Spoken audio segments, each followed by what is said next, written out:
Hey everyone, and welcome to this video. I'm Glenn, and this is episode 11 of the Oathsworn painting series. In this episode, I'm painting the cur. If you're new to miniature painting, I hope you'll find this video interesting and helpful. If you have any questions, feel free to ask in the comment section below. As usual, let's see how I went from a pristine unpainted miniature to this fully painted one. Let's begin. First, I remove all the mold lines by using a hobby knife. The mold lines can be found on the body and all the weapons. Next, I assemble the model. These are the first edition models and they come unassembled. I use two different glues, which are essentially the same glue. However, for the one to the right, I have added some leftover plastic sprue from other model kits like Warhammer. The plastic sprue is added to the glue to achieve a thick mixture, which is ideal for filling gaps on miniatures along the connection points. I don't apply any glue to the arms since I have the armory expansion.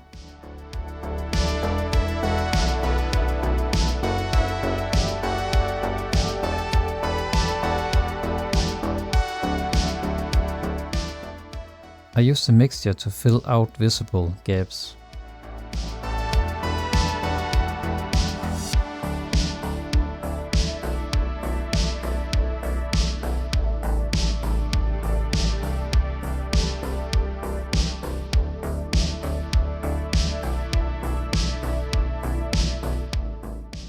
If the surface becomes rough due to the mixture, you can easily smooth it out by applying the pure glue.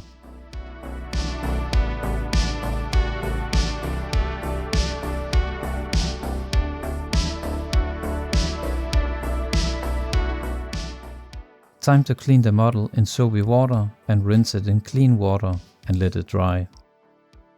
Then I primed the model with Chaos Black primer. Next I used an airbrush to make a cinderful light effect by applying a white color from above, slightly angled to capture some of the inside of the hooded cape. This can also be applied by using a can of white primer. Now we are all set and good to go. I begin the painting process by base coating the whole model. For this job I use a cheap synthetic brush. The first mix I use consists of 3 parts periwinkle purple and 1 part graveler grey. This mix is applied to the trousers and boots. I also apply this to the small armor piece on the chest. The next color is applied to the leather parts. This mix consists of 3 parts graveler grey and 1 part hardened leather.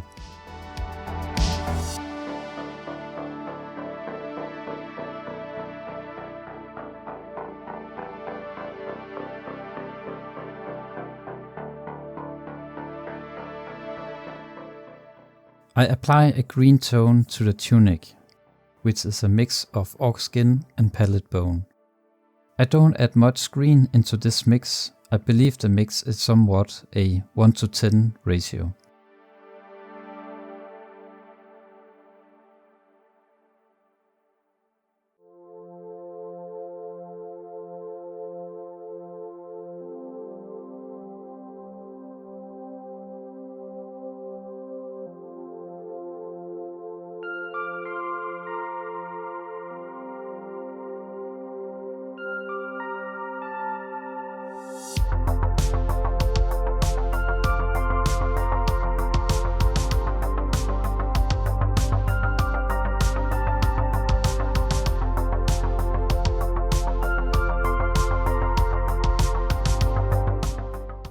I cover the armor piece on the elbows with the purple mix. And I apply the brown mix to the wrist and hands.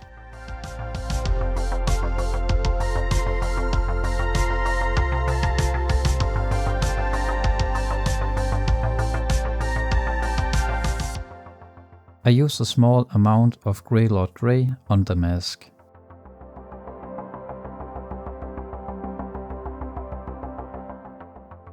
Next, I use Holy White to base coat the whole hooded cape.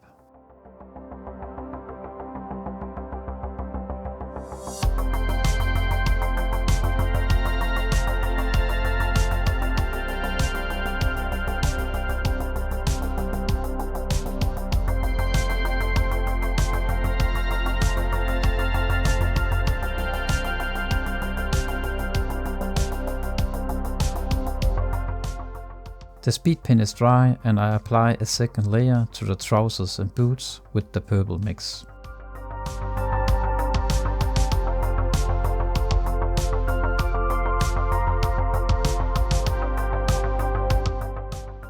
I also apply a second layer to all the leather parts with the brown mix.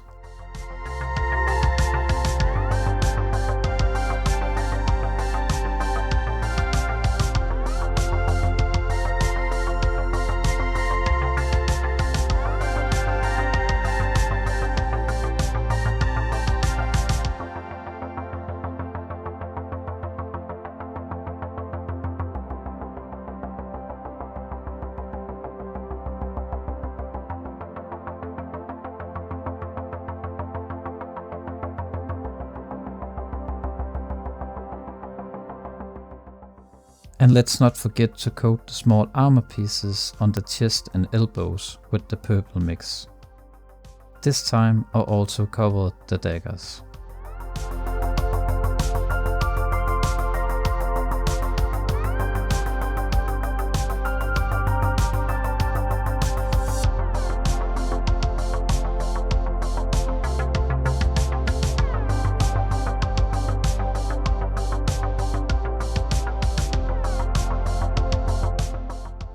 The hooded cape is also receiving a second layer of holy white. This time I incorporate the colors I have used previously, blending the colors into holy white while it's still wet.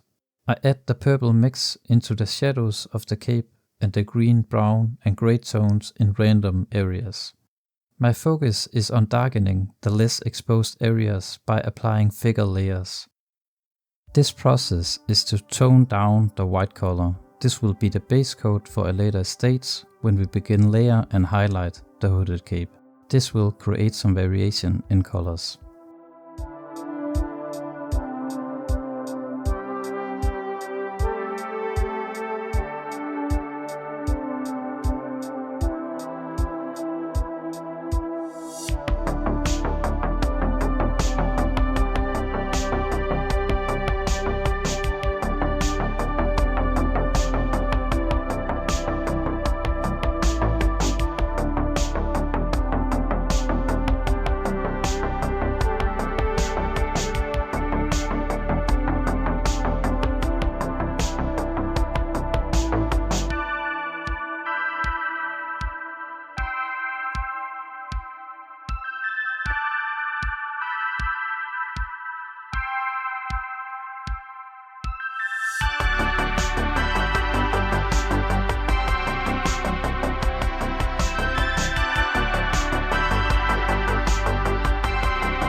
The base coating is done and I shift to a fine brush.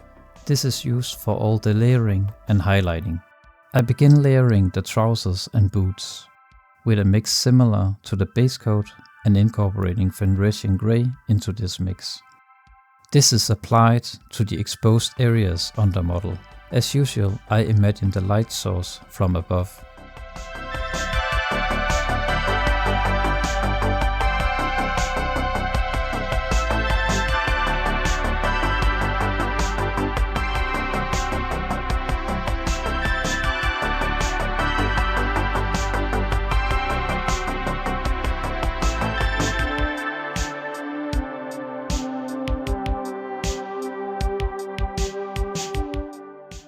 I also use a darker tone to create a nice transition, applying this in between the exposed and less exposed areas, or simply in the recesses.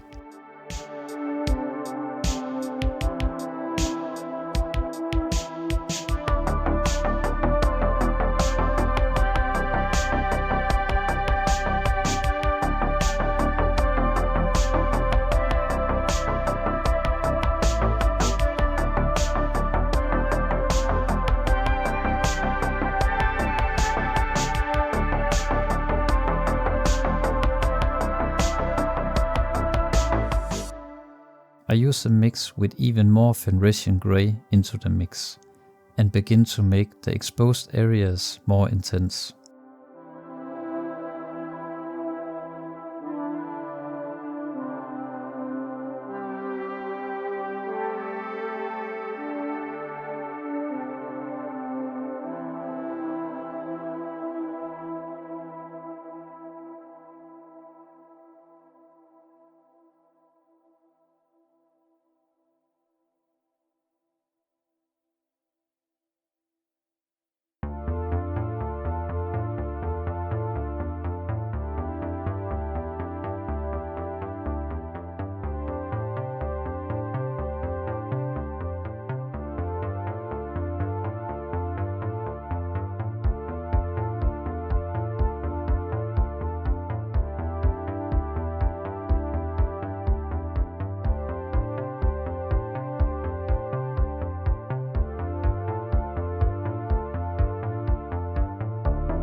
I also highlight the armor piece on the chest.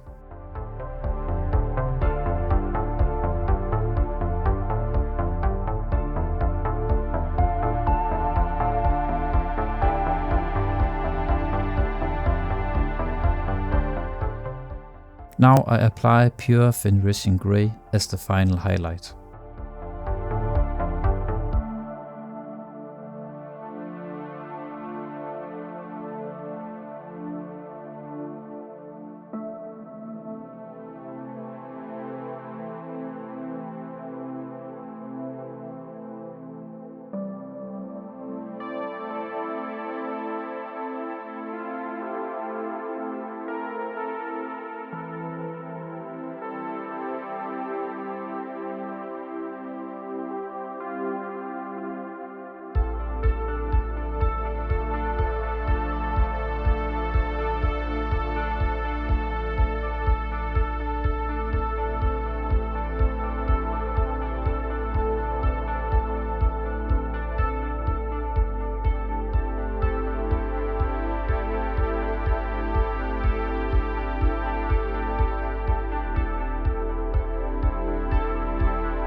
On the green tunic I use a mix of medium gunship grey and Lauren forest.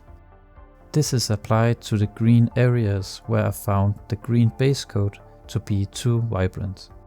This is done to achieve a more muted finish.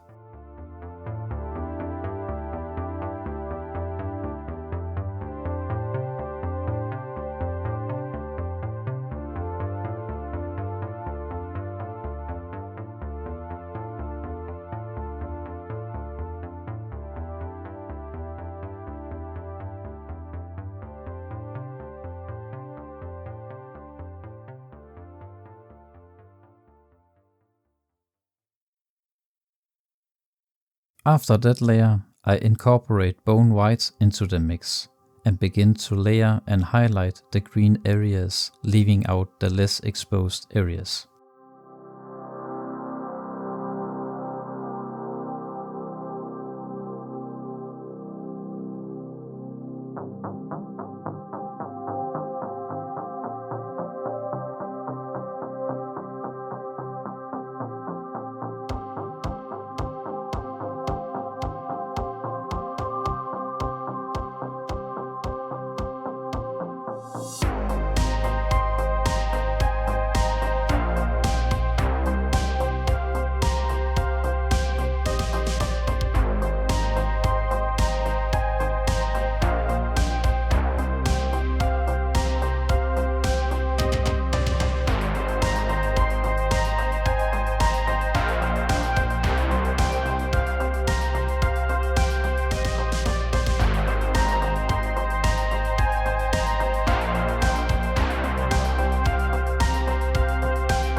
And for the final highlights on the tunic, I add more bone white into the mix, applying the highlights with a stippling motion.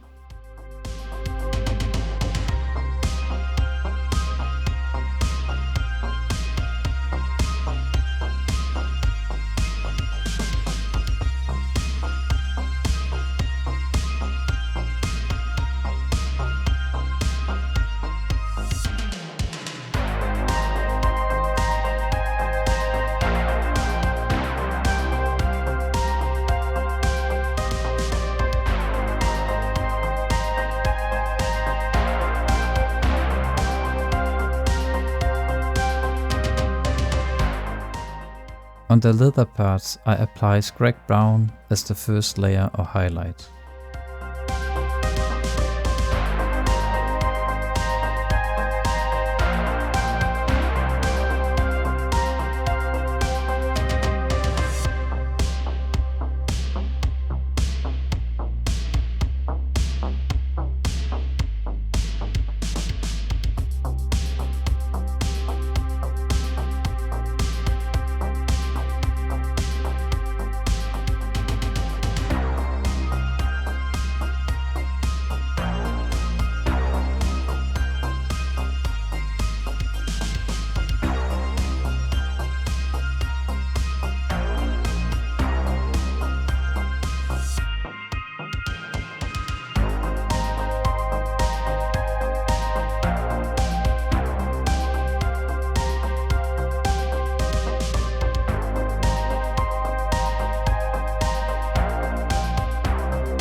For the next layer, I mix scrag brown and bone white.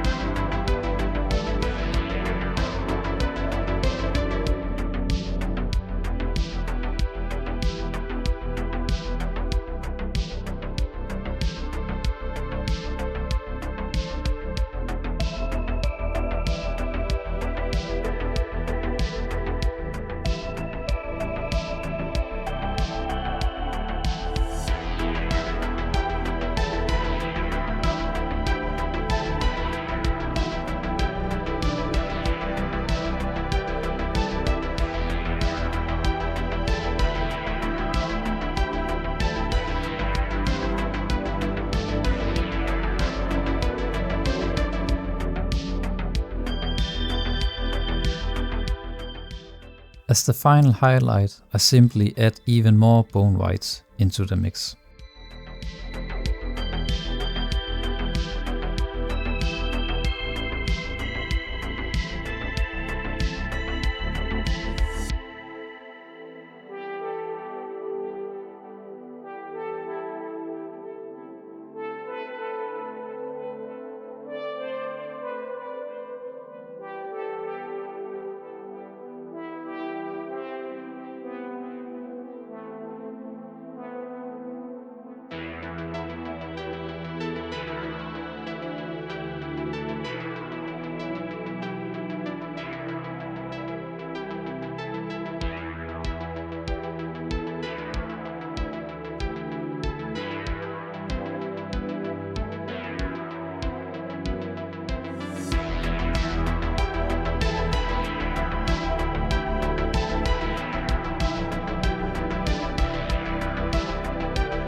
The small armor piece on the chest and the elbows are highlighted with the same colors as the trousers.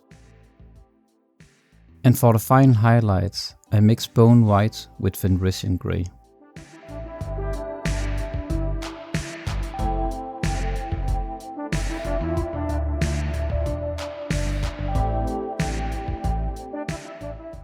I base coat the straps around the wrist with black and highlight them with a mix of medium gunship grey and white. I highlight the edges and some of the more flat surfaces which are exposed to the light source.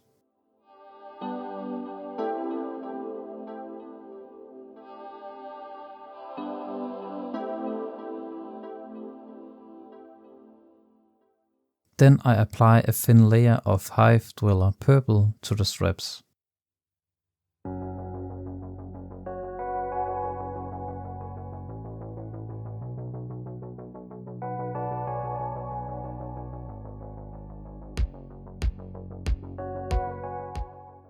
Afterwards, I mix the purple color with white and use that mix for highlights.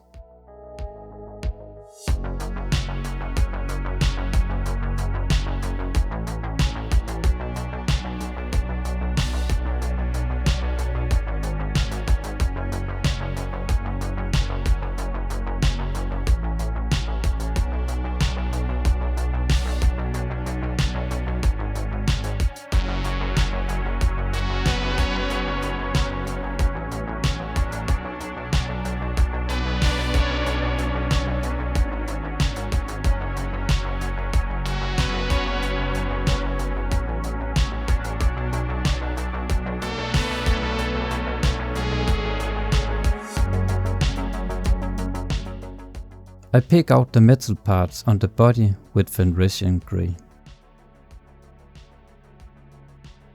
And mix Fenrisian grey with black to enhance contrast on these parts, aiming for a metallic appearance. This technique helps create shadows and reflections, adding depth and realism to the overall look.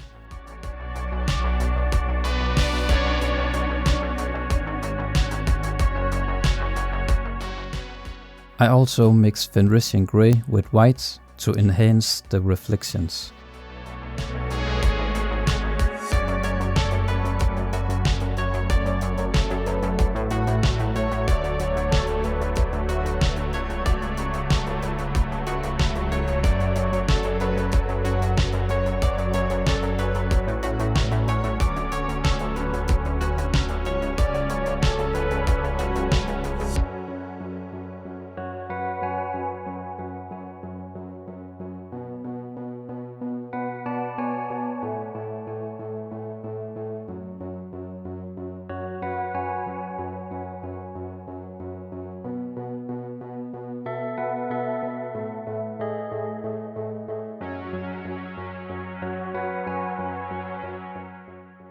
For the final highlight, I use an almost pure white.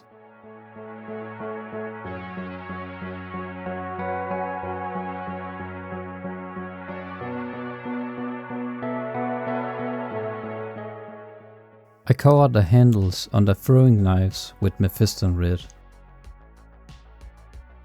and use a light mix of scrag brown and bone white for highlights.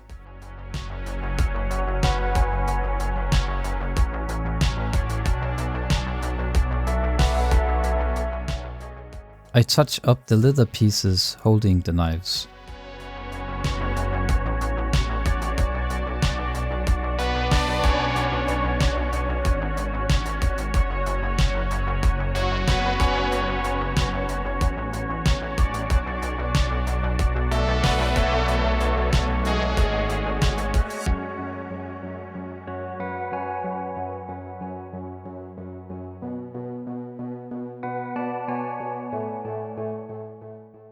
Mood green is used as a base coat on the veils.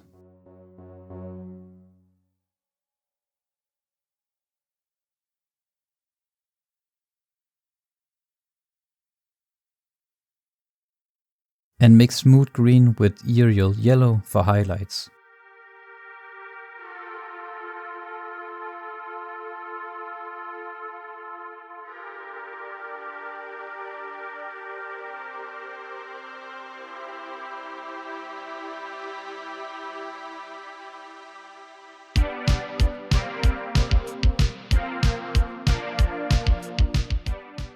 I incorporate white for a more intense highlight.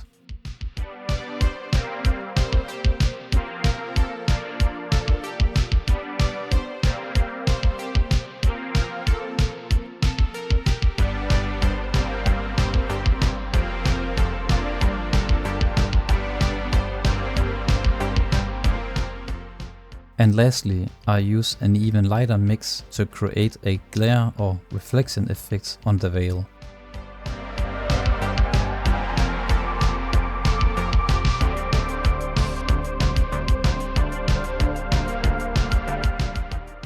The cap is painted with a brown mix of black, red and brown.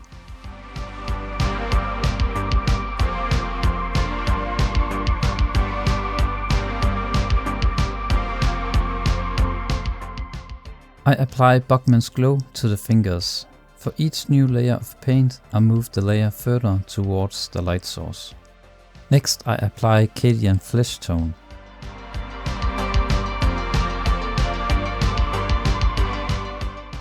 Followed up by Kislev Flesh.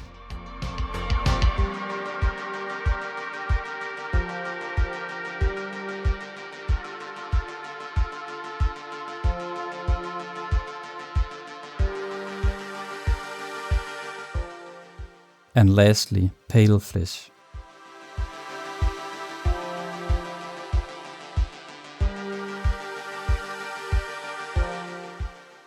Let's move on to the daggers. I aim for a non-metallic look. For this I use black, Fenrisian grey and white. I slowly build up the layers on the daggers, adding lighter tones on the sides and the edges, and darker tones in the two midsections of the daggers. I go back and forth between the different tones of colors to create a nice transition.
Now I incorporate white to decide where I want the brightest layers.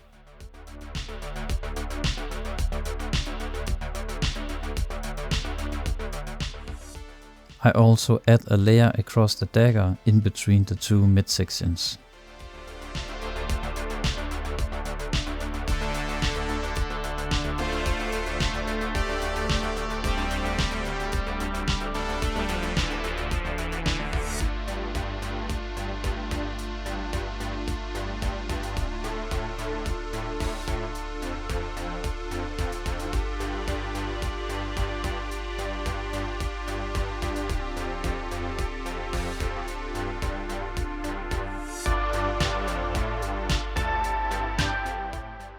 I thought the black was a bit too much of contrast, so I apply a thin layer of grey.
And again I pick some areas on the dagger I would like to appear the brightest.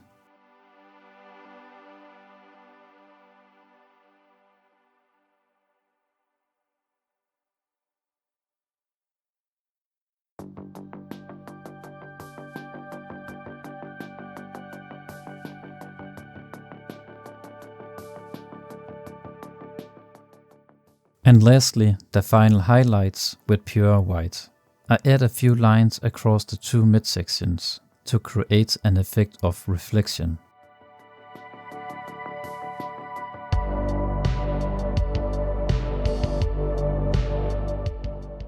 I also highlighted the handles on the daggers with the lighter tones of grey and white, leaving the underpainting as it is, with tones of brown and purple.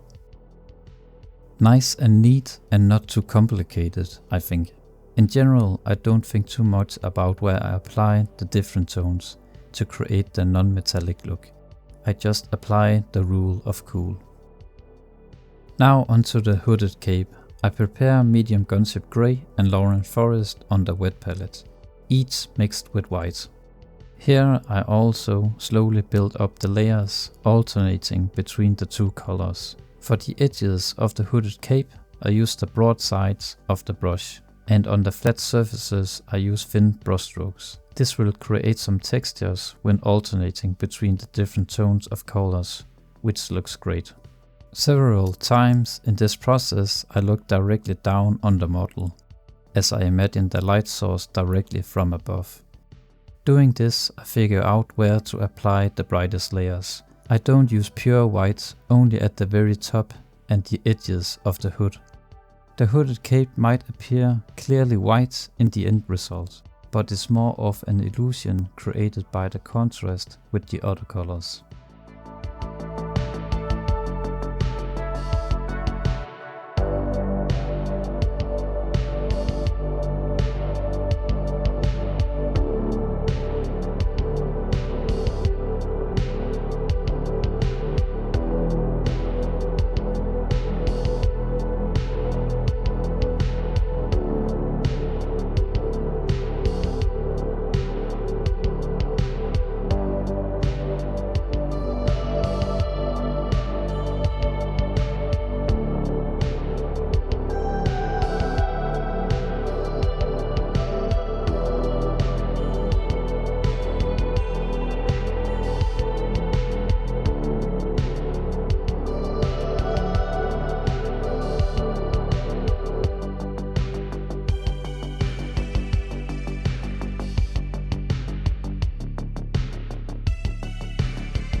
The same process is applied to the hood.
Here I use a bit of pure white on the top and the edges of the hood, making the hood the brightest.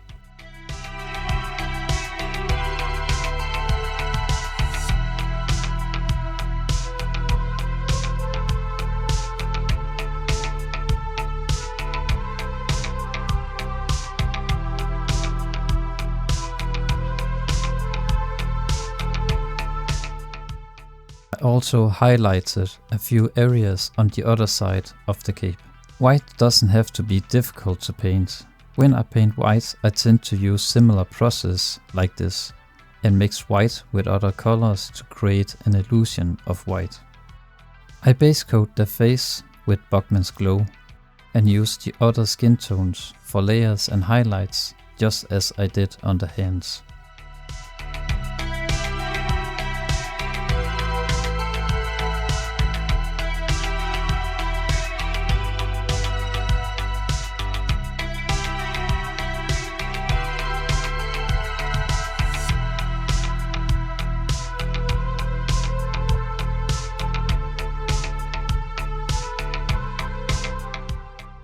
I paint the eyes using white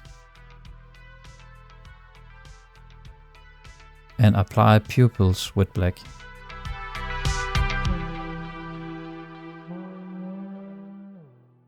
I highlight the mask using grey tones of colors.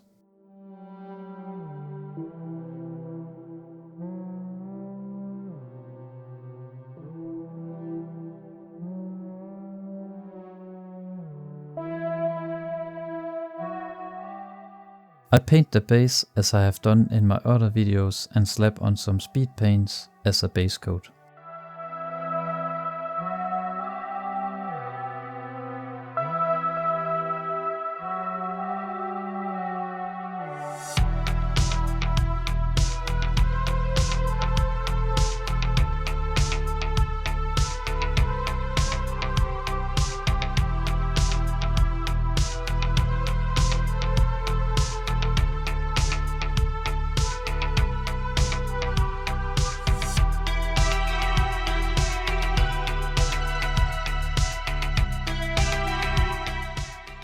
Now I highlight the base using tones of green, brown, yellow and off-white.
I go the 2 laps around the base rim with a black color. And gave the model a few coats of matte varnish for a matte finish and to protect the paints.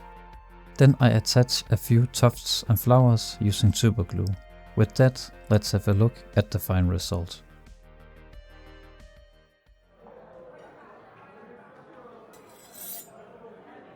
I used to run these streets, you know? Yeah, the streets were my canvas, where I painted with the unspoken code of the underworld. I was an assassin, a fixer, a collector, and a gambler in life's risky game. I was all in. But you see, the house always wins. Now I seek new horizons. Having taken the oath to confront the horrors of the Deepwood, I'm curious to uncover the mysteries beyond the city walls, and I offer my dagger with lethal intent, ready to carve my fate anew.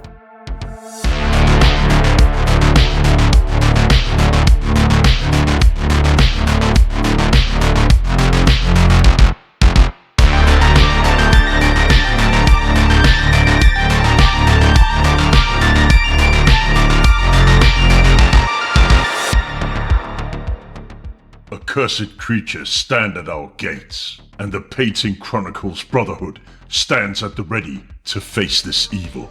Join our cause by subscribing, and we shall triumph together. Pillar and Path Brothers. Also like and comment.